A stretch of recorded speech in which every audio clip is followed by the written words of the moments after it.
Nasikia mengine inasemwa ati wengine hawatoi kodi, hawatoi nini. Nashangaa kwa sababu kila mtu anazungumza na umeamuka anasema hii na mwingine anamuka anasema hii, lakini serikali iko na laini yake ya vile mambo inaendeshwa. Mambo ya kodi, income tax ni lazima mkubwa au mdogo kulipa kulingana na uwezo wake. All right, that's the former First Lady is speaking in Peketoni, and she was acknowledging the requirement for every citizen to pay tax. There has been a lot of politics around this. Listen to what Raila Odinga thinks about it. Kila siku wanaongea juu ya mambo ya ushuru. Ushuru kila siku. Kuna wengine ambaye hawalipi ushuru. Wengine ambaye hawalipi ushuru. Ati mpaka walipe ushuru.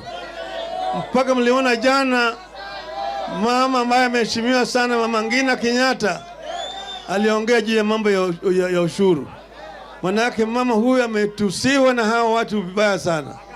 Wawache KRA ifanye kazi yake. Wasileta siasa kwa mambo ya ushuru. Wachana na Mama Ngina. Wachana na Uhuru Kenyatta. All right, Honorable Mbui, I mean, it appears the political class reads a lot from whatever is going on. What is the position, especially of your party? Because when all this is said and done and politicians are speaking at each other, at the end of the day, the country is looking for results. You want tax payment, yes. You want the revenues collected with as little noise as possible. You know, Sam, let me just say this. The current regime are making it look like there's a few people who have made Kenya get where it is, and that we are struggling maybe because of one or two taxpayers. Mm-hmm. But before they came to office, there was Moi, who ran the country for years. There was Kibaki, who improved the economy to over almost double digits, actually. Then there was Uhuru, who has also done quite a bit in terms of infrastructural development. And all this time, we didn't have so much noise about taxation. But this regime comes into office, and the first thing they tell us is that you cannot get anything out of us. They told the county governors that, unless we pull down our pants and you cane us, you're getting nothing because there's no money. They told CDF, us as members of parliament, twice. They've written promissory notes and said we will be able to disburse money, 2 billion a week. And I'm wondering about the projections of the new people at Treasury who cannot project, for 2-3 months, and we're expecting them to run the economy of this country. So this is a tragedy that so many years later, someone has made it seem like it is one family or two families that have made Kenya go to where it is, and that maybe if they pay taxes, things will be better for all of us. I don't believe that. I think it's just politics. I think people are bitter with each other. I think people want to carry out vengeance. I know that when the current president was DP, there were times when I also felt that he may have been mistreated. And I think it's now time he's doing what we call payback. He is trying to hit back. And that's why he's hitting at the people and telling people that they're not paying taxes. We've been told, and we've mentioned it here, that maybe we are speculating. You have heard the former First Lady herself speak and say, look, these people are harassing me. These people, if anyone wants me to pay, if they feel I owe something, let them take me to court instead of spoiling my name. Mm-hmm. So I think in the long run, we need to stop politics of taxation, because tax is necessary. We have to pay taxes. The country runs on taxes. The country has no money of its own other than taxpayers' proceeds. So I think this habit of harassing a few individuals is not right. And even if we are to pretend that the new regime is very good at dealing with tax, the person they put in to chair the KRA is a person who had a case in court with KRA on non-payment of taxes. So I'm wondering, why are we politicizing taxation? So let every Kenyan pay taxes, everyone by law. If a former First Lady owes any taxes, let them follow the procedure. And my party leader was right when he said, the regime is not KRA. KRA has its has a responsibility. You know, let's stop making sure micromanaging institutions. Let KRA collect. And then I've also heard them saying, oh, let's not go to court. Courts are there for purposes of arbitration. If we feel that there is, punitive taxes being, whatever meted out, then people can go to court. So I'm a bit uncomfortable because politics is the center stage on this tax matter. Honorable Boss, I want you to respond, but first listen to what Mama Ngina said about the conversations around tax payment that she thinks there has been unfair targeting. Hiyo si kazi ya kuzungumza katika kwa magazeti, kwa mikutano, kama TV. Kwa sababu ukikosa kulipa kodi, unapelekwa kotini kwa sababu hiyo ndio sheria. Ukikosa kulipa ili unatakiwa kulipa, lazima hiyo vitu yako itachukuliwa, itauzwa. Si ndio hiyo sheria ya serikali? Okay, so the question is, because we've heard from the leader of majority, Kimani Ichung'wah, saying that if you feel what you're doing is a lot of noise for you, tendelea kutusikia, and we'll listen to that clip later. What is the strategy of the Kenya Kwanza administration in dealing with such kind of issues, and also to ensure that there's fairness being seen without what Mama Ngina may think that it's a unnecessary target? Okay, first of all, let us separate fact from fiction. Okay, I've searched through the news and I've not seen anywhere where Mama Ngina Kenyatta, the former First Lady, has been mentioned as having avoided tax or evaded tax. I haven't seen that. But what she has stated there is she has not said that she's been harassed for tax. She's just saying she was generally commenting on the issue relating to tax. She was saying if somebody owes tax, they should pay. And if they don't pay, the government has a right to take them to court and even sell their property. She has put the law very accurately. Mm-hmm. But she's not actually defending herself that I've been followed for tax. You know that? There's just speculation by the political class to try and rope her in, as Honorable Mbui is trying to do here. So, and there she's volunteering that she hasn't paid some tax. But nobody has accused her. And in fact, in her statement, she's not supporting herself. But let us correct about the issue relating to tax. Let us remember, first of all, there is some information being peddled by in the Azimio rallies, that there has been an increase, there has been taxes increased under the current regime. First of all, let's correct this. In Honorable Mbui, you are in Parliament. In April, the finance bill came to the National Assembly. It was tabled. On the 2nd of June 2022, it was approved by the House. On the 21st of June 2022, it was signed and assented into by President Uhuru Kenyatta. And who was the chairperson of the Finance and Planning Committee at that time? Governor Gladys Wanga. Gladys Wanga. So if Raila Odinga has an issue with the taxes, he had an opportunity last year to actually mobilize his ODM MPs to refuse to approve that particular tax bill. He could also have used his leverage because the now Governor Gladys Wanga was the chairperson of the committee. She could have been mobilized and lobbied to ensure that it doesn't pass. So it's dishonest to complain about and say there is extra taxes now. If you remember in the last rally, they were saying taxes imetoka bottom, imeenda up.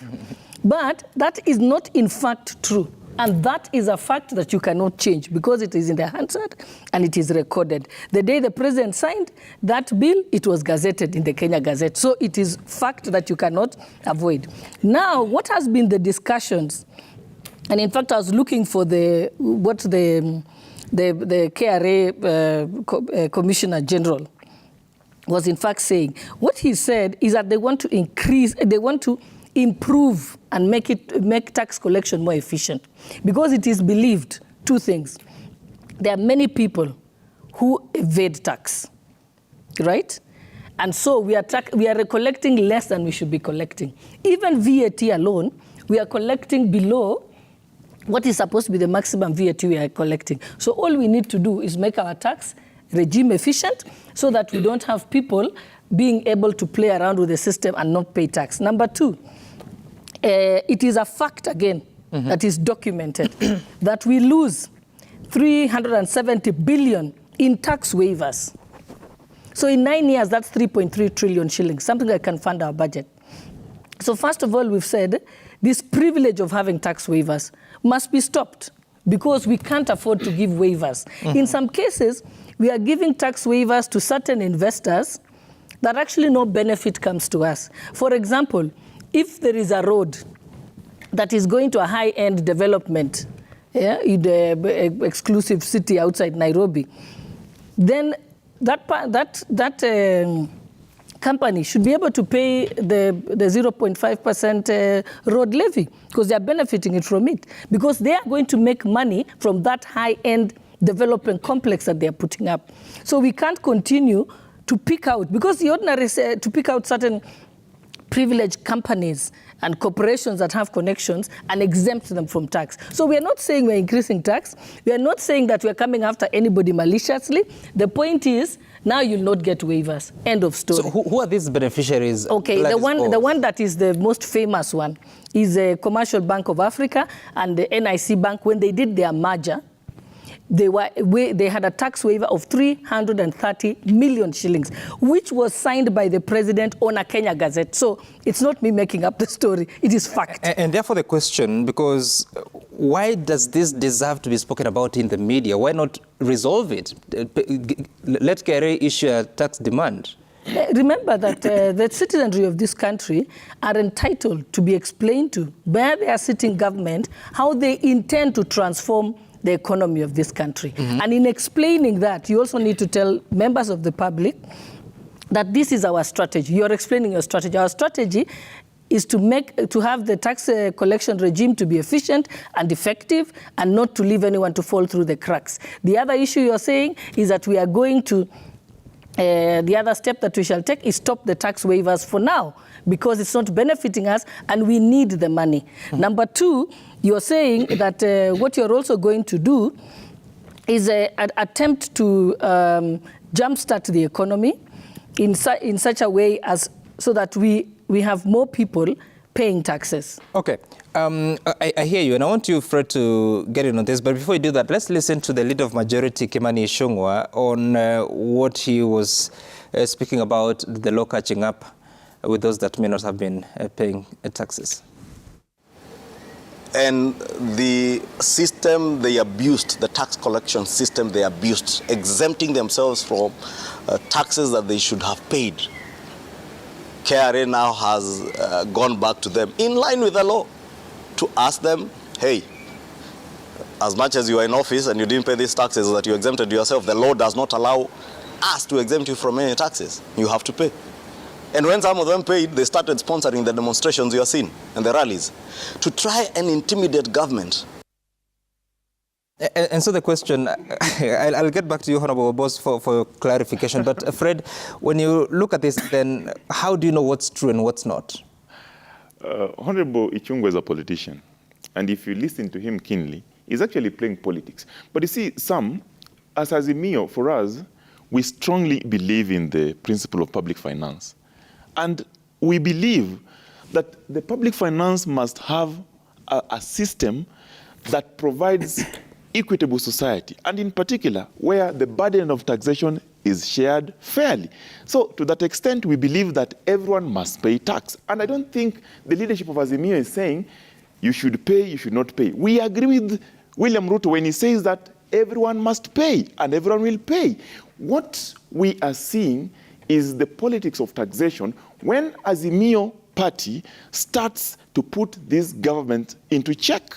Then they bring a divisionary tactic of tax politics. When we ask them, you are in government now, where is the cheap unga? Where is the cheap fuel?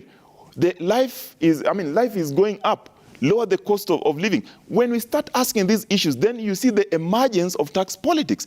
And when Ichung'wah talks of they, and he's not saying who are these they, then we see the emergence of an old widow, Mama Ngina Kenyatta, who is a widow, by the way. And you know, even the Bible says in Isaiah Psalm that don't afflict the widow and the orphans, because if you do so, and they cry to me, I shall come to you and finish you. That's the Bible, not Okango. So when we see such things, we must ask ourselves that this politics of tax, it is coming at a time when the robust opposition that this government wanted has come into place, and they are asking them questions, and the questions they're not able to answer. So for me, even the waiver that the president is talking about, and the Honorable Boss has talked about it here, the question that we should ask ourselves, does the law allow for waiver? Is there legislation that allows for waiver? Yes. For as long as there is a reason that is reported to the Auditor General for that waiver, then that is allowed, you know? So why is the president saying... Can the waiver be cancelled? I think it can be. It can be. And why is the president saying that there will be no waiver whatsoever? If there's a reason, compelling reason for the waiver, and that reason is reported to the Auditor General, then I think that waiver should be there. But those are issues that are not substantive now. What we must agree, all of us, is that do we pay taxes? Yes. And for those who don't pay, there are penalties for failure to submit, and that penalty must be effected by KRA, not another other person. Then, I want to revisit something that Honorable Boy said. Mm-hmm. There are certain businesses that were shut down by the previous regime for allegations of failure to remit taxes. Mm-hmm. Apparently, those businesses have been revived, and they are now operating. Is it true that now those people who were cited for failing to submit are now submitting as we discuss this tax politics? Because you see, we cannot have our cake and eat it. I have seen politicians run away with this, and some of them have gone head-on and cited the family of President Kenyatta. Some of them have skirted around it. But we must also ask ourselves, is it true, if kulipa ushuru ni kujitegemea, then we must go at issues as issues and check everyone. If you are cited for failure of paying tax, and today you have been rewarded by a government job, and now your business is also working, then did you pay the taxes? Did you consult with the KRA and agree on payment terms? That information must go public. Okay, Sam, allow me just to allow him to finish. Mm-hmm. Are you referring to anyone in particular? We know there are allegations of the karaoke business, remember? Mm-hmm. And the issues were around tax. So what I'm asking today, is it true that now the issues of tax have now been sorted out and that business is continuing? Because we're talking about tax politics now. Then now we can go per issue and say, this issue is existing, this amount of tax is due, it should be paid, and these people have negotiated with the KRA that they're going to pay it in store. Because the government of today has told us that you can actually negotiate with the KRA and agree to pay without being harassed. Fair enough. But now let's revisit back the issues that were cited by the previous regime. Have we sorted them out even as we move forward to expand the collection and ensure there are no tax cheats? That is what we want to see from Kenya government, and they should tell us. Yeah, you know, Sam, an efficient and robust tax collection regime does not, the first option is not to close businesses. The first option would be how to work around with that business so that they can continue in business and continue to be able to pay tax. Because if you shut it down, then you won't be able to collect any tax. It should be the last resort. And this is it is a standard that is the world over. Mm-hmm. The Kenya Revenue Authority is a member of some of the international associations of tax collectors.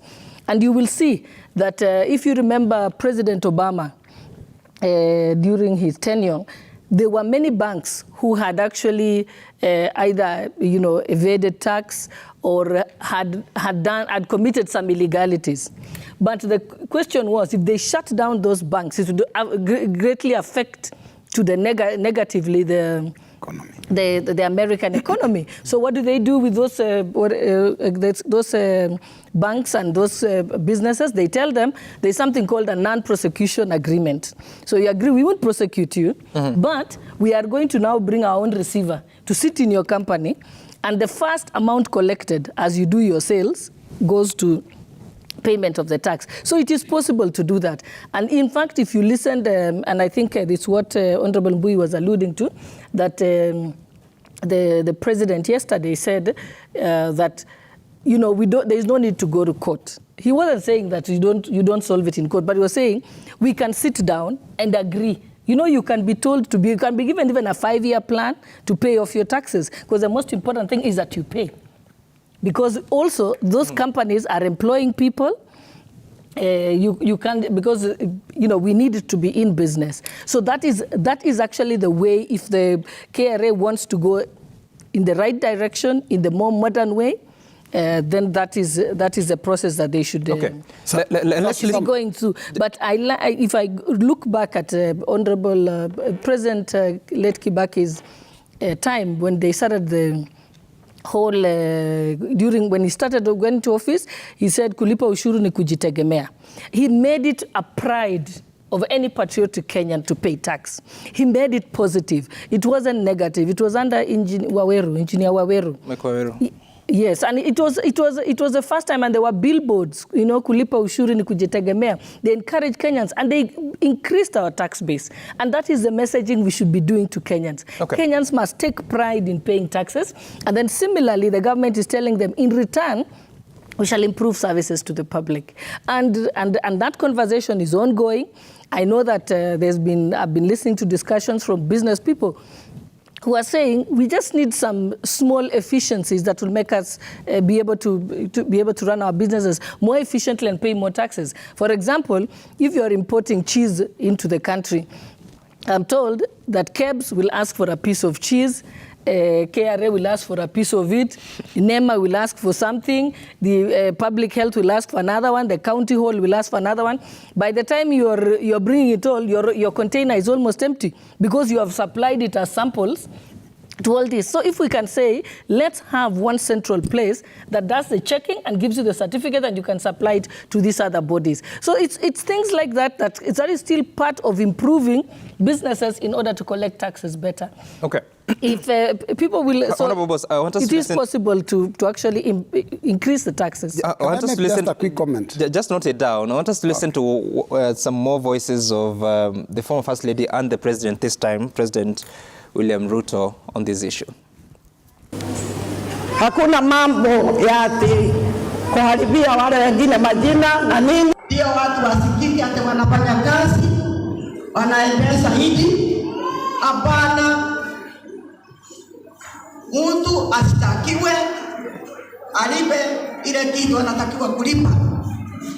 Na kama ni mimi, hata nikiwa na mwaka moja nakosea bila kulipa,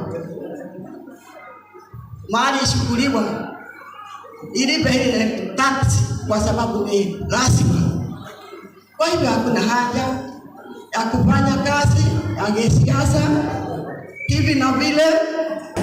Na hiyo sio kweli, na watu wanajua hawasemi kweli, wanataka tu kusema ndio wasikike, hata wanataja majina na makampuni. I am also equally happy that as a country we have all agreed and we have built consensus that irrespective of your status, of all other considerations, whatever region you come from, whatever religion you profess, all of us, we have built a consensus that there will be no waiver of taxes for anybody. Sisi wote tumekubaliana kila mmoja wetu atalipa ushuru. It is the best consensus we can have as a nation. Na niyo njia ambayo itatusaidia kuokoa taifa letu kutoka janga la madeni. Dawa ya madeni ni sisi kulipa ushuru na kusimamia maendeleo ya taifa letu tukitumia pesa zetu mpaka tufike mahali pale badala ya kukopa tutakuwa tunakopesha watu wengine. All right. Honorable Mboy, you wanted to respond to that? Yes, I did. And, you know, at the bottom of this discussion, we must be in agreement that all of us want taxes paid. Because the only way you can run a country is through the taxpayers, you know, collections. And Parliament has a responsibility of setting the taxes for the country. And the tax laws do exist, some. So the only problem we have is in what the former First Lady has said, the politicizing and weaponizing taxation for political gain. And you've heard the majority leader has also talked about it. I mean, those are the things that I'm unhappy about. When you seem to be targeting certain taxpayers and talking about them, you know, and even when the president himself talks about there are no exemptions, it's clear it is also targeted. So the issue of collection of taxes must be fair and across the board. I see a situation where the collection of taxes and the tax story now is an issue of revenge and a fallout and a fight that is political based on where people voted or who they supported in the last election. That's the tragedy. Honorable Boss, there's a question I had asked you earlier in our earlier topic about the sort of arrangement or relationship the current administration wants with the former president. Are there things that you want him to take part in? Are there things you want him to keep quiet about? Okay, I think that question is above my pay grade. No, I asked this because you heard a lot of voices, especially from leaders within the Kenya Kwanza arrangement. Even some saying that actually he should be withdrawn from his mission within the DRC or Ethiopia or wherever it is. What is the position? Okay, I know what I'm always factual, I don't speculate. So the fact is, he still holds that position as a peace, I don't know what it's called officially, but as a peace ambassador to dealing with places like what has been happening at the DRC and other parts in the region. And in fact, I know that when I've read the explanations that have been given, is that because he had begun when he was president, he had begun these peace missions to try and create stability around the region. Hence, he was just going to continue what he had been doing rather than stop it and start a fresh person. So that's what I know is his official position. Okay. But as to what it means, like I said, it's above my pay grade. You know, I'm reading Section 6 of the Presidential Retirement Benefits Act, subsection 2. A retired president shall be expected to play a consultative and advisory role to the government and the people of Kenya. Any possibility of this happening? Not that I've had any issue about it. Okay. What is it, friend? No, because we haven't, like we said, the 6-month period is not over. Yeah. And then we haven't seen him actively in politics. So if that presents itself, then I think it's something that the Attorney General will deal with. When President Ruto was taking oath of office, there's something he said that he has asked President Kenyatta to continue with whatever now he's doing. And when you go again and read that section, I think somewhere down there, the retired president can also be asked to play certain roles. Yeah. And I think these are some of the roles that he has been asked to play, in my view. And while Boss probably might not be able to answer that now, but I think the role he's playing now could have been a role that it was asked by the current administration to continue with, and he has done a good job so far. But I think it is unfair to say that because there are speculations that President Kenyatta is funding Azimio rallies, which in my view is not. I have not said that. No, I'm not quoting you. I'm just saying because these are issues that Kenya Kwanza, some of the politicians have speculated.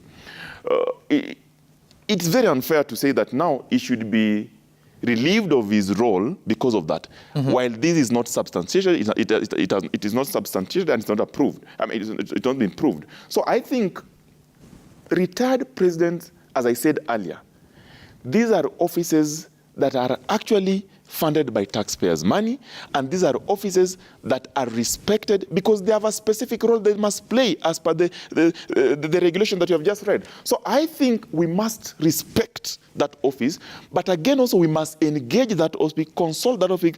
If you are in government today, what Kenya Kwanza must do, in my view, they must seek for this advice and consultation from President Kenyatta, so that there are certain areas that probably he performed and excelled well. How can they borrow from that and proceed, even though the President Kenyatta had his own candidate? And lastly, Sam, it's also important to understand that this politics of revenge will not help us.